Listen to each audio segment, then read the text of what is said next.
म्हातारी झाली, रिकाम पोत सुद्धा. अरे वेडा परत. अरे काय. म्हैस कडबा चघळत उभी आहे. तिचा नातू रेडकू तिच्या आजूबाजूला खेळत आहे. आता मी खरंच म्हातारी झाले. हा कडबा काही चावेना मला. अरे बाळा, माझं एक काम करशील?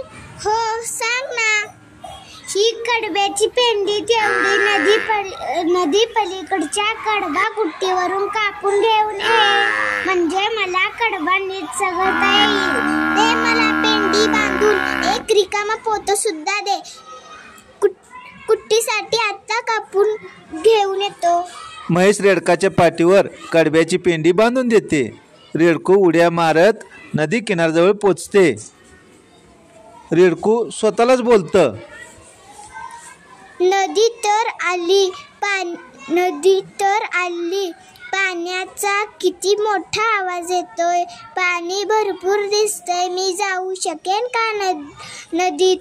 ओलांडून कोणाला विचारायचं बरं?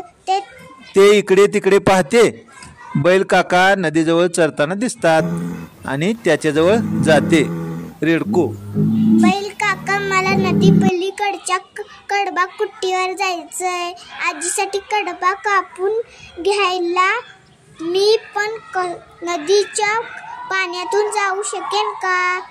नदीत पाणी जास्त दिसतंय, मला भीती वाटते.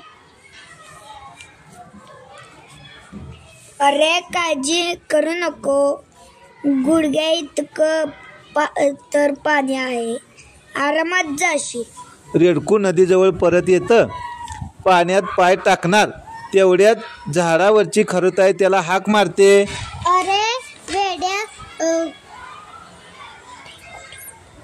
वेडा झालायस का? नदीला तर पाणी खूप आहे, वाहून जाशील. अशी माझी मागे फिर.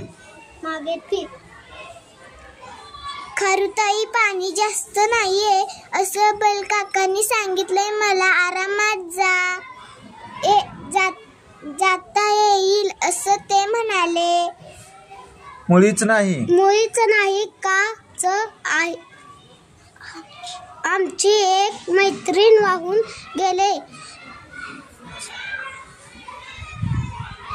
रेडकू विचारात पडते, गोंधळून जाते आणि घरी परत यायला निघते. घरी लवकर आलेलं पाहून म्हैस आजी विचारते, का रे लगेच परत आलास? कुट्टी बंद होती का? नाही ग आजी, मी कुट्टीला गेलोच नाही. नदीपासून परत फिरलो. नदीला पाणी खूप जास्त आलंय. अरे असं कसं होईल? सकाळीच तर गाढव दादा आला नदी पार करून. त्याच्या पोटापर्यंत सुद्धा पाणी नव्हतं असं तो म्हणत होता. अगं मला बैल काका म्हणाले की पाणी कमी आहे, पण खरुताईनं सांगितलं की तिची मैत्रीण पाण्यातून वाहून गेली. मग मी घाबरलो परत आलो. अरे नीट विचार कर, बैल काका किती उंच आहेत आणि खरुताई किती बुडकी आहे, छोटी. मग तिला पाणी जास्त वाटणारच ना. पण खरुताईपेक्षा तू मोठा आणि उंच आहेस की नाही? मग तुला घाबरायचे काय कारण? खरंच की, आलं माझ्या लक्षात. आत्ता घेऊन येतो तुझ्यासाठी कडबा कापून. आणि ते उड्या मारत नदीकडे जातं.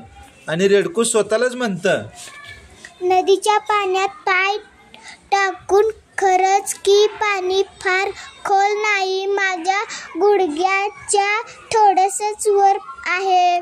मला सहज जाता येईल. रेडकू सावकाश नदी पार करतं.